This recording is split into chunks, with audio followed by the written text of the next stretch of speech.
Hey guys, Jamie here from Real Steel Auto Works.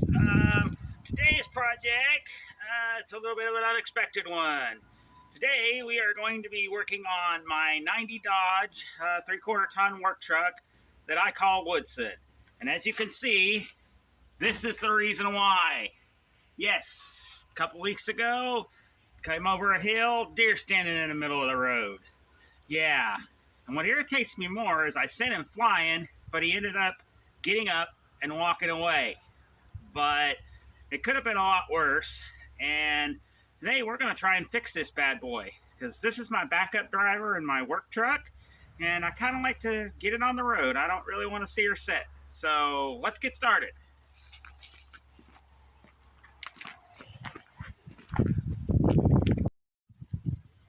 All right, guys, to start with, let me give you a walk around of this bad boy. This is a 90 Dodge D250 3/4 ton. I bought it a couple of years ago out of a yard. Luckily, it hadn't made it to the back yet. It kept it up front for sale. Under the hood, it's a 318.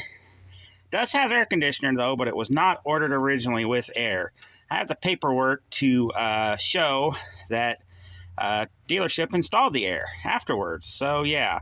But the reason I call this thing Woodson is because it was a Woodson County, Kansas truck when it was ordered new in 1990, and they kept it till the mid-2010s. Yeah, they kept it quite a while. And it was a road and bridge truck. As you can see, she's a little bit worn. She's got the rubber floor delete option in it, of course. And as you can see, I got a frame inspection hole. So we're going to have to deal with that sooner or later. Bench seat's all tore up, but vinyl bench seat, 318. You know, it was a A518 overdrive. Tranny's a little lazy. It shows around 200,000 miles, 196, but the odometer quit working, so I'm sure it's well over 200. But the bed is off of a scrap trailer. When I got it, the original bed was cut down into a flatbed, which I don't understand that. It was kind of hacked up and needed a gas tank and all that. But when this guy decided to be problematic in May, I decided to finally put this bad boy back on the road. I really haven't done a whole lot to it. Just put the bed on it and hitch, and had to replace a brake line and some other little miscellaneous stuff. And of course, the gas tank. And I've been driving her. And then she fires up, she runs good, and this has been my daily driver, backup driver, until this happened a couple weeks ago. Like I say, tagged a deer. Now, I got lucky in the sense that it didn't bust my battery or my ECM back there. So, yeah, and I think if it would have hit center, I have a feeling my radiator would have been shoved back and it would have busted. Because, yeah, she was a pretty big deer. But I think what we're going to do first is we're going to get this bumper and grill off of here, and we're going to see what is in behind, because I'm hoping I can pull the core support out. Now, it doesn't have to be perfect. It just has to have the headlight lined up and look halfway decent. Like I say, it's a work truck, and yeah, it also shoved the fender back a little bit and dented it, which sucks because this was a nice fender. And it also shoved the fender back into the door, so I have to screwdriver that to get the door open. But hopefully we can get her all straightened up today and get her back on the road where she belongs. So let's get started.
y'all, we got her pretty well stripped down, and unfortunately, looks like we're doing a core support.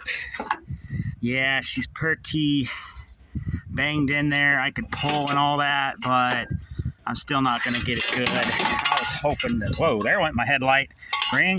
Man, that thing ended up being beat 10 ways to 7 ways to Sunday. Woo! Well, she nailed it hard. But yeah, looks like we're gonna be doing a core support. I was hoping to not, but I was kind of expecting it anyway. But luckily I've got another one and it's loose. So that's what we're gonna do. But I'm gonna have to shuffle some stuff around. I'm gonna have to get that parts truck out of the garage so I can have this one to where I can put it in the garage later, because this is gonna be more than a day swap. I can tell you that right now, because it's afternoon. So yeah, let me get some stuff shuffled around and we'll keep going on this bad boy. So yeah, luckily we've done a core support before, but I think on this one I'm going to take the fender off. I'm hoping to salvage this fender, but for now I'm going to have to take it off. I might have to do some hammer dolly work along the front edge, but if not, I got another one. I just wasn't wanting to use a super nice one on it because yeah, I don't whistle and diesel my trucks, but I know accidents in the field and in the salvage yard. I know they happen. And this thing's bound to get a few bumps and scrapes along the way. And I just hate to tear up a nice, clean fender. So let me get some stuff shuffled around and we'll keep going. All right, y'all, we got things moved around. I think we're going to start by pulling the battery and get this conglomeration of relays and stuff off the inner fender, probably get the wiring loose, pull this dang plastic shroud with the Christmas tree clips, and then we'll probably, I think we'll end up pulling the hood, but I'll probably lapse that when I pull the fender. Then we got a whole bunch of fender bolts. Got 2 under here. We're going to have to pull a cowl. Luckily, these wipers, these are the tab style, so you lift them up, pull a tab, and then pull them off.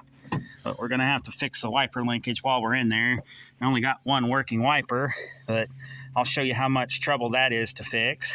But other than that, it's just a whole bunch of little bolts and stuff. Rad, I think I can leave the rad in place. It will set back just a little bit, pull some bolts out.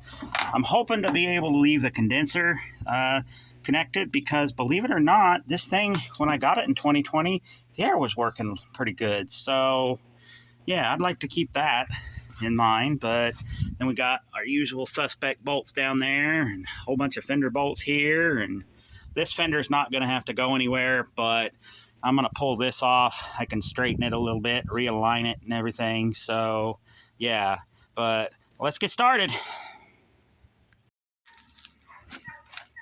All right, y'all, let's start here by yanking the battery out.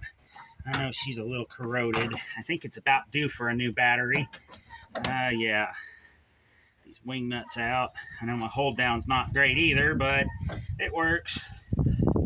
It works. This battery has tipped over before, which is why I decided to go ahead and just put a hold down in it. But I am lucky that it didn't get busted, you know, when it took that deer hit. So yeah, that could have easily hurt my ECM too, which is over here. Battery's easier to replace than an ECM. This is like a 2-year only deal, I believe, for 90 and 91, and they're getting harder to find. So yeah, glad it didn't get my ECM. Oh, get this bad boy off of here. Come on. Of course, there's got to be one that's stubborn, you know. Always is. Goes there. All right. Now we got the battery. Oops. I'll have to get that one. Oh, here we go. Got the battery out. Now we can get some of these little relays off of here. At least one's the AC. I'm not sure what the other 2 are. I know one's the fuel pump relay. And let's say the other one I'm not sure about. Gotta use a wrench. These brackets are a little bent. Come on, baby. There you go. You know you want to come out there. Come on. They're stubborn. All right, he's out. I would have thought those would have been 10 millimeter, but they're not. A little ground wire here.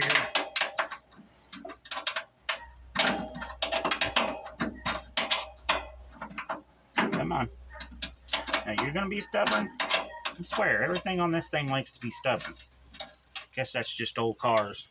Alright, we got everything loose here. Let's go ahead and get this battery tray support out of the way. And, yeah. At least those wires on the driver's side are quick disconnect. They don't even got to pull them off anything.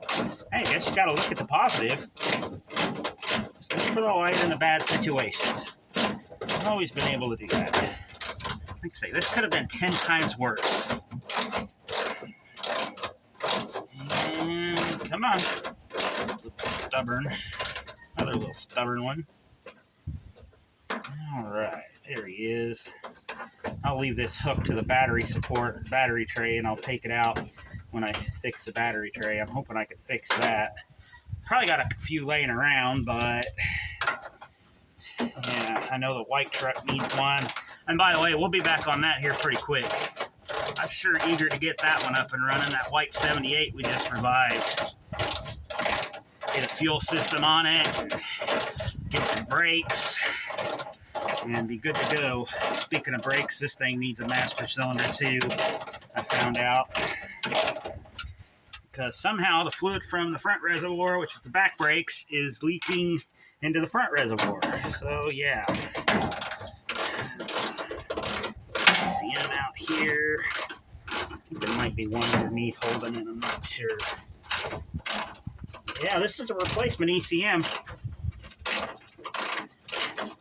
Got the Mopar performance on it and everything. Now, it's not a performance ECM, but it is a replacement. Oh, come on, baby. There we go. There we go. Yeah, I got one under here. Hopefully it didn't get tweaked up too bad. Oh, that's the battery. There it is. Thought I was getting a battery tray one. But nope, that's the ECM one. Hopefully it got tweaked up too bad. We are going to have to replace the inner fender. I want to salvage the outer fender.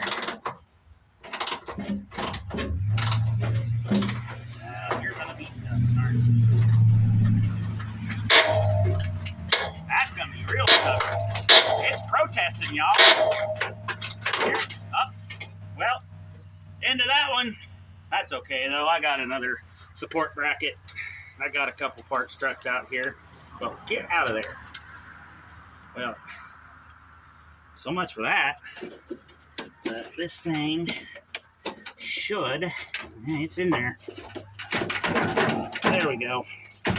Okay, I think if I get one leg out, I think the rest of it will pop out there.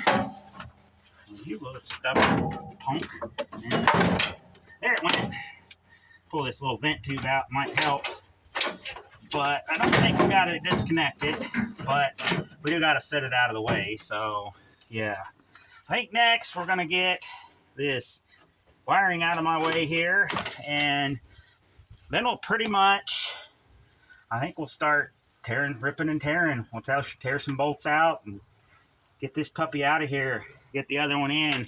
I really want to get this guy on the road. So, stay tuned.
right, guys, you can see we got the rad hanging down. Don't worry, that's not into the fan or anything.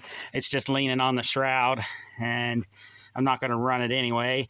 And luckily for me, we were able to achieve what I wanted, and we didn't have to discon these lines to get the AC condenser out. So yeah, but it did fight me a little bit, stubborn bolts and everything, but pretty much everything is loose from the core support as far as accessories and stuff go. So now I think we can start unbolting fenders, and we can see if we can get this bad boy out of here. So let's keep going.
All right, guys, we got all the accessories out, all the core supports out, bolts out, and she's ready to go. I don't think I'm going to have to take the hood off. I was worried about it, that spring not having enough tension to keep it open, but I think we'll be okay. The really surprising thing is these battery tray bolts came out. As corroded as those were and as traumatized as those were, that's just amazing. And of course, I don't know if y'all can, let me get down here where y'all can see it. Of course, I pointed these bolts out here on the 86 video. There's 3 of them, and you really got to be gentle taking those out because those clips can break off, and because they're a sheet metal clip, and focus. If those break off, you're going to have a bad day. So I think next we're going to pop the wiper cowl off, and then we're going to be able to get to these 2 bolts here. There's one there, there's 2 in there, and there's one behind the door. And then we're going to be able to yank this fender off. So yeah, I think that's where we're going to head. So let's keep going.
right, guys, success. We are now fenderless. Yeah. Had a couple stubborn bolts that fought me. This fella right here, she's a wrencher only. And well, it was extra long-winded. And then I had one, I don't know if the lighting's good enough, but I had one there that was pretty traumatized. And I'll have to make sure the inner fender didn't hit that thing back just a little bit. But yeah, we're getting close. Man, it's just so tempting to put a timing chain in this motor while the core support's out. I don't know, maybe I'll do it. I just serviced it though, but this motor's got a lot of miles on it, and I don't know a thing about the timing chain. I got all the gaskets, so guess I might as well do it. We'll go ahead and put it in the garage after the core support's out, and that'll be a separate video. But, and I can explain a lot more, but yeah, we're almost there. Yeah, I could possibly straighten that, but man, she is wrinkled behind everything. So, I don't know. Here's the fender. Like I say, this inner is traumatized too. This here was rubbing the steering shaft. So yeah, it's no wonder some of those bolts were being stubborn getting out. Just pushed it back more than I'd like. I think I'm going to try, I'm not worried about this dent here, but I'm going to try to get some pliers and a hammer and dolly or something and try to straighten that out a little bit. Like I say, I want to use this fender because this is a work truck and I don't want to destroy a perfectly straight fender. So yeah, but anyway, next step, we're going to go ahead and we're going to get the core support out of this bad boy. So hang on.